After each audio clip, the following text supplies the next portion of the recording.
Hello, good morning. Welcome back to the Housing Sector Podcast. I've had a couple of weeks off, which has been quite nice. So apologies to anyone who may have missed it.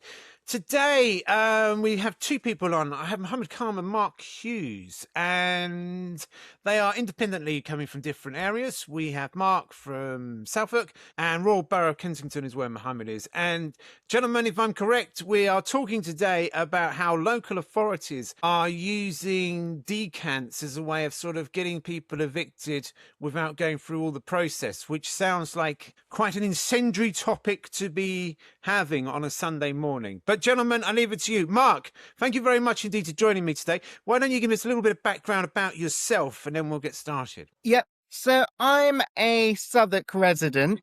I've been a Southwark resident for approximately 20 years. And I've lived in the same property for approximately 20 years.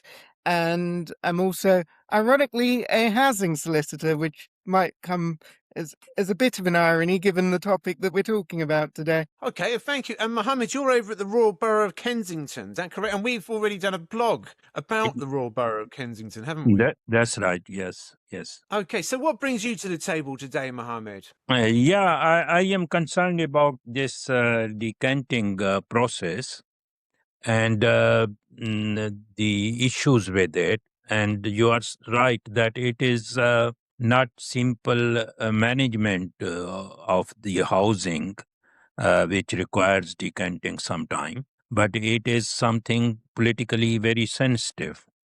So I want to discuss about that. Okay, so, and sorry, guys, I was trying to get everyone on there and I haven't put my phone on Do Not Disturb, so let's do that now. Okay, so first of all, we've got to understand what it is that's going on. So for people who don't know, a decant is where your building might be structurally unsafe. I talked about this with Matt Hodges a while back. So the building might not be up to fire regulations, it might not be safe, and as such, there's a duty of care by the council, by the housing association, to move people out into other accommodation until they've addressed that issue. That's my understanding of decant. But Mark, your suggestion here is that they're using it more as a backdoor to evict people? Precisely. Just to add on to the definition as well, it can also be used where repairs need to be carried out. Generally speaking, more complex repairs than a simple 5-minute repair or an hour repair. Yes, and effectively, as you rightly point out, they're supposed to move you in, get the repair sorted, and then move you back into your regular residence. Effectively, what I'm saying is that's being used to remove people from their regular residences as a quick way of removing residents from what might be their long-term homes. I can expand on that if you like. Well, nobody wants to evict anyone. If they're in there and they're paying their rent and they're keeping their house and not upsetting the neighbours, nobody wants to evict someone from their home as long as they're not the issue.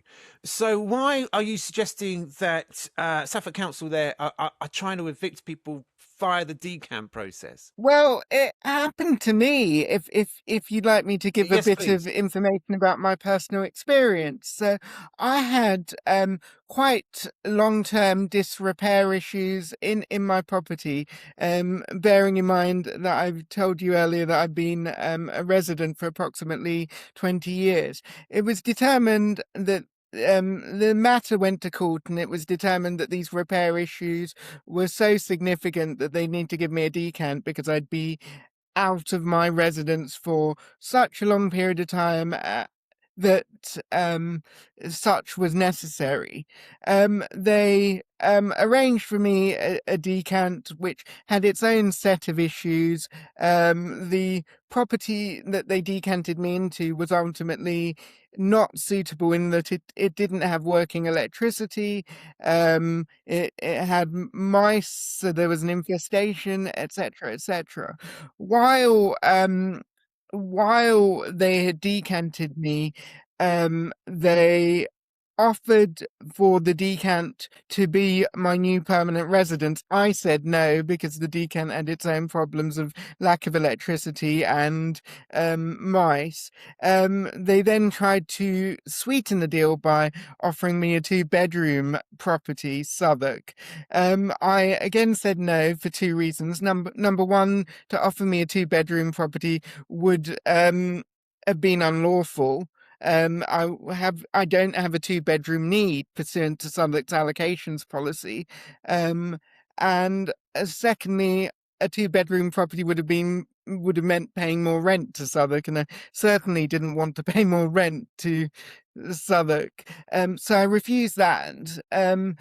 Upon refusal of both those things, they simply changed the locks, and as a result, I had to pursue an injunction in the courts because I couldn't get access to my property despite a court order to the contrary, saying that I should always have a set of keys while the works were being carried out. So did you move into this temporary one with the dodgy electrics and the mice? I did for a few days, but ultimately I wasn't staying there, and I was sofa surfing between various accommodation. But you couldn't get back into your original property? Exactly, because they changed the locks and refused to give me a copy of the key. Right, but did it still have any of your effects in there, any of your belongings? There were a few items of effects that I could see. It looked like some of the items had been put into storage. But because I'd been locked out, it was impossible to see what was actually going on. Wow, I mean, that beggars belief. And we've not spoken to Southwark Council, so I haven't got their side of the story yet. But I'm still not sure why they would have on their books a property that didn't have electric that they thought was suitable to move you into. Well, $1 million question, and mice. Ultimately, it took another court order for them to say they were going to fix the electric and the mice, and pursuant to that court order, they ultimately did fix the mice issue, but there were still problems with the electric, so I never actually moved into the temporary accommodation and remained sofa surfing, while trying to get the keys for my original property. On the day of the hearing, they did finally return the keys to me. But they said that was because all the repair works had coincidentally on the day of the hearing been completed. Ultimately, the keys didn't work, so I ended up having to get my own locksmith in to change the keys, which cost me, as you can imagine, a couple hundred that I was never reimbursed for. But you are back in your property now? Yes, I can see that now, having resorted to the locksmith and getting in that way, yes, I am back in the property, although it seems that a large proportion of the items that were in here have been removed and not returned. So this is furniture there's that. What items? Furniture, television, stuff like that? Furniture, television, video games, various items. And Southwark Council presumably have these in storage somewhere? Yes. But they're not giving you access to them? Well, given that the repairs aren't complete, that's the other issue. They may have good reason to, and that I can kind of understand, because if the repairs aren't complete, even though Southwark are saying they are, then there may not be any point me getting them back at this point, given that they may just have to go back into storage again. So that I can sort of understand to an extent. Mohammed, is this something that you're experiencing at the Royal Borough of Kensington? Exactly. I mean, I tell you my case. I was supposed to have refurbished my kitchen and toilet. And it was in last October, I get the information that what type of decanting they are going to give me for this. And when I discussed with them, they said that we can give you a single room in a hotel, but you cannot bring your children with you because that hotel is not suitable for children. So, So, how many children at what age do you have? yeah, at that time 2 children were with me. I have 3 children, but that time I asked them for me and my two children. One was 15 and one was 16 that time. And what were they supposed to do if you moved into a one-bedroom hotel room? What were the kids supposed to go? Yeah, that is the question I asked them, and they said they don't know because they don't have the suitable property for the kids. The other option they offered me, we will give you £100 a week, and you can sort out your accommodation. I went to the estate agent, and they said it is at least £1,000 a week if you want to have any room in this area or even longer area. So and second thing, they told me that you have to give us the key and take your important belongings like passport and other things, and you are not supposed to come back to your property until and unless we hand over the keys back to you. And that was more scary. Just take this back a little bit here. So hang on, you're having your kitchen redone, A kitchen and bathroom, yeah. and the bathroom redone. So were these in a desperate need? Was this unsafe? Was this? Had you elected to have this done, or had some Royal Borough Council Kensington said, this is work that needs to go ahead? No, I sent you the application from John Habchick, who wrote to the council, and he was very renowned activist. And he said there is no need of changing the bathrooms and kitchens of this state because they are perfectly right. And secondly, he said that they are more quality-wise more important and more expensive than the current contractor is installing instead. So they are very cheap, thin, and vulnerable. Otherwise, the present kitchen and toilets have been fixed with very high quality equipment.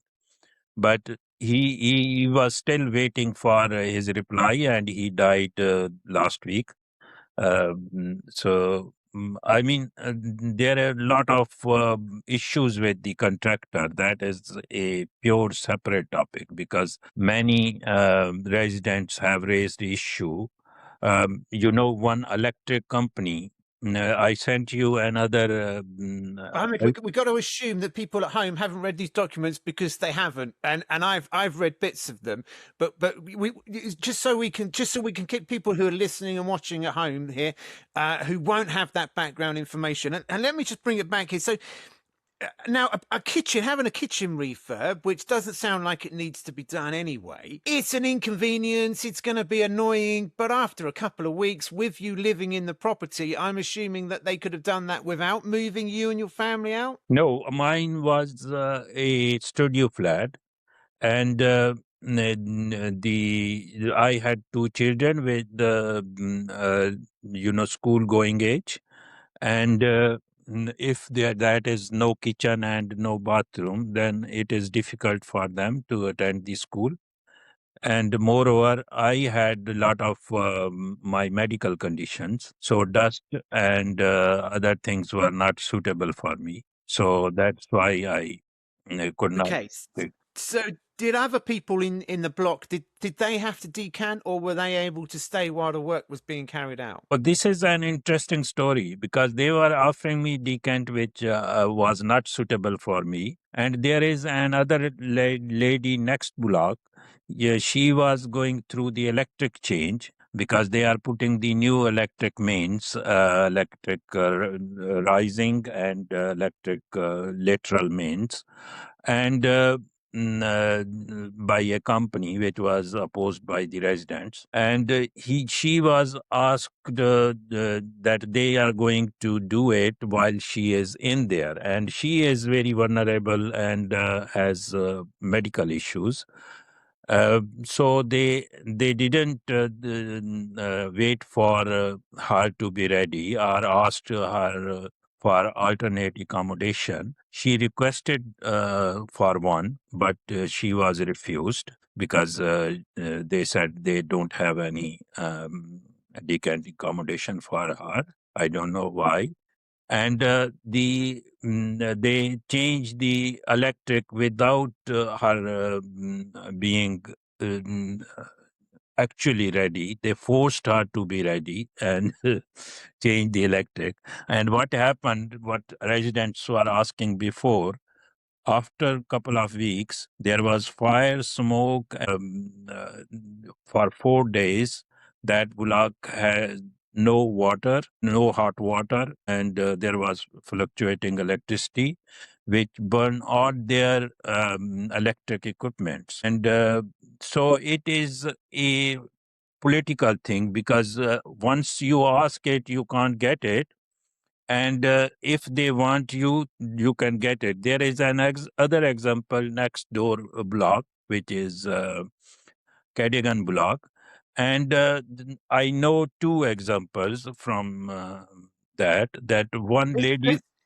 If I may, Mohammed, let's just keep it on the real experiences that we've got here between us. Otherwise, we get into the realms of talking about things that we can't corroborate. And I don't want to do that. We've got you two guys here to talk about it.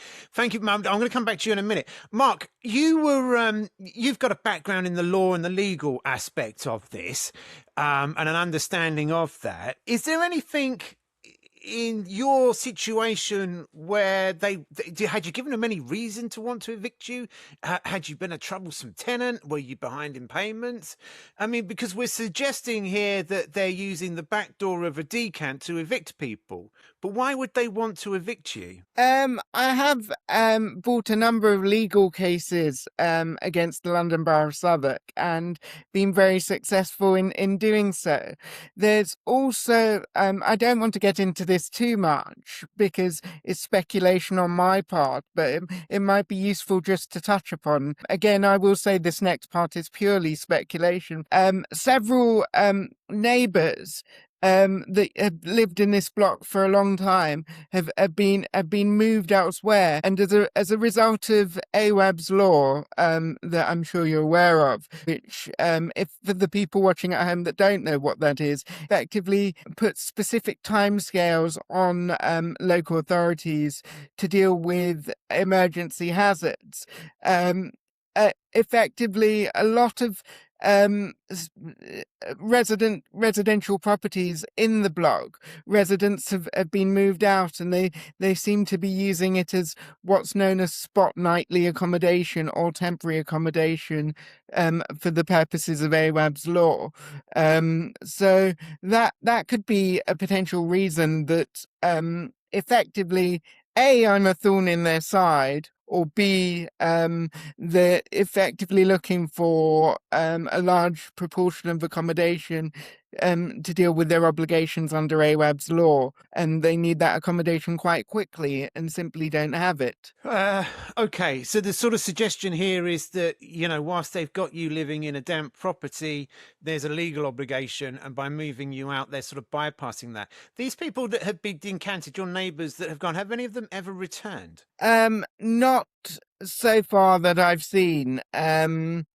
Is the simple answer to that question. Okay, Mohammed, you're part of a residence group, or you were part of a residence group. Yeah. Are you able to get support and guidance through this resident support group that and I don't know if you're still part of it? Yeah, I am still part of it. And what we did was we raised this issue. I didn't hand over them the key. And I advised my neighbor as well not to hand over the keys and keep the copy. of that. And the problem started from the Grenfell decanting. When Grenfell happened, they have to decant lot of people.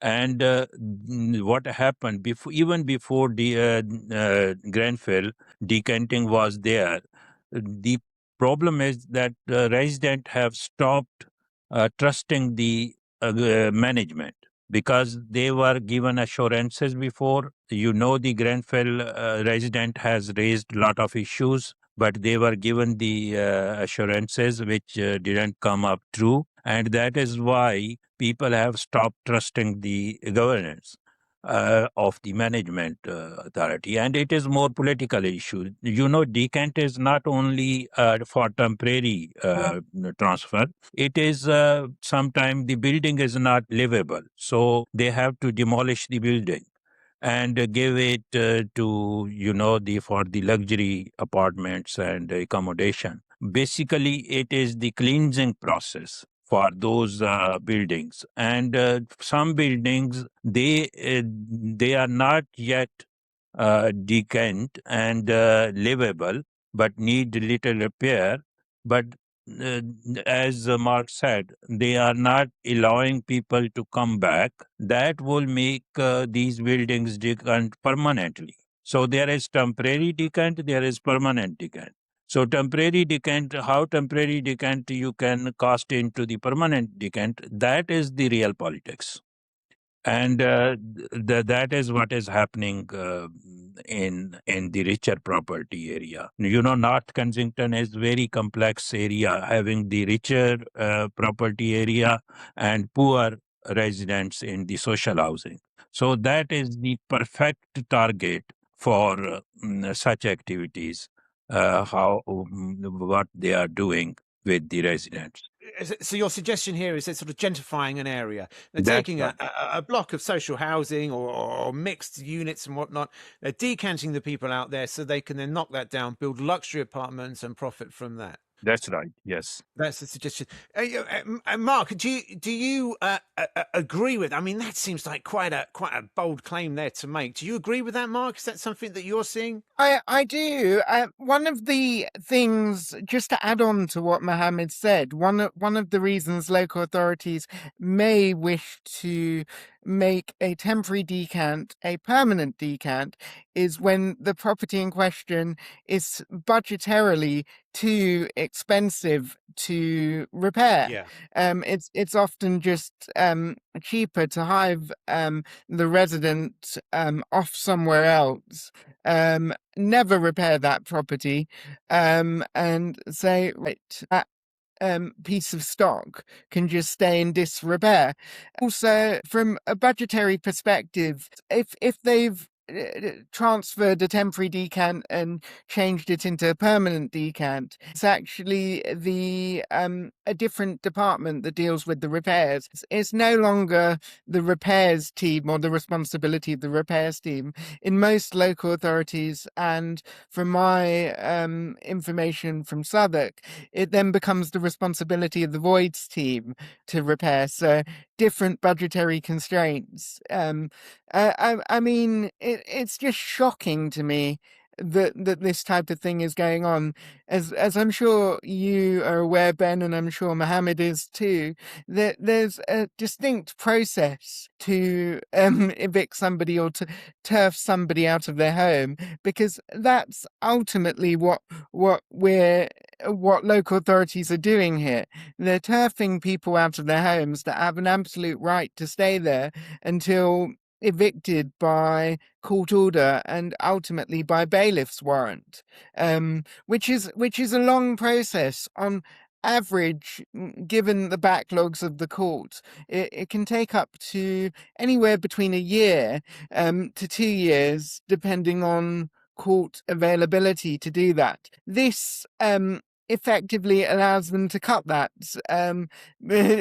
by a significant period, because you turf someone out, change the locks.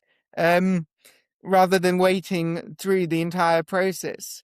If you think of the process that they have to go through, first they have to serve you, if you're a secure tenant, they have to serve you with a notice to quit or a notice seeking possession.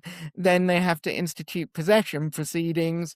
Then it ultimately gets blocklisted in the possession list for the local court. And then the secure tenant will give the opportunity to put in any defence and or counterclaim that they want. Then there'll be a directions hearing. If there is a defence and counterclaim put in, the court will give directions to trial, and a trial will be listed sometime in the future. Even if the local authority is successful in getting possession, depending on what grounds they use, it's generally discretionary grounds, unless they've been served with the notice to quit that I mentioned earlier. It's generally discretionary grounds. The local authority then has to apply for a bailiff's warrant, and then it takes a number of months before the bailiff's warrant is actually executed.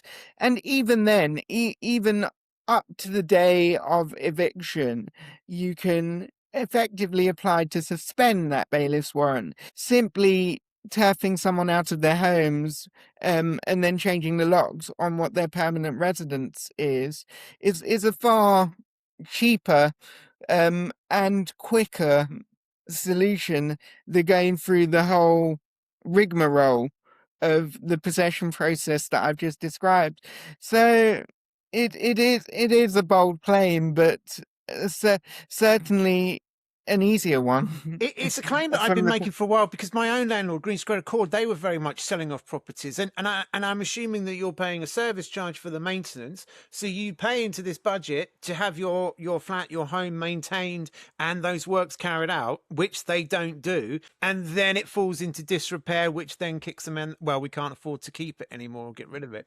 So it is something that I believe happens, and it sounded like an absolutely lunatic thing to suggest, 10 years ago, but the more I do that, the more it seems to be actually relevant. Mohammed, you're part of that resident group that, and I'm sure that Royal Borough of Kensington, they want to be engaging with you, they want to be listening, they want to be getting tenant satisfaction measures. Do you feel like you are being represented fairly by this residents committee for the Royal Borough of Kensington? No, that is not true, because not everybody is listened to. Not everybody has access to the management officers in housing or RBKC. The director level or chief executive level, they see us beyond their level to reply or respond to email or anything. So it is only the lowest level officer which ever possibly respond. And that is the normal response. Thank you very much. We receive your email and we will get back to you. And you can't see the second email anyway anymore. So that is the response. A resident associate the decanting with the displacement fear, and that is because of the governance legitimacy. Decanting is now linked to legitimacy of the government, and resident feel system manage symptoms, not root causes. So if there is a problem in repair, that is not uprooted. That stays there, but this is a symbolic repair, symbolic systematic communication, and they are seen to be managing something. So the question is, like if you complain, changing complaint is not the same as accountability. So they just change the complaint procedure. If you say, okay, I am not happy with this, they say, okay, we can complain this like this.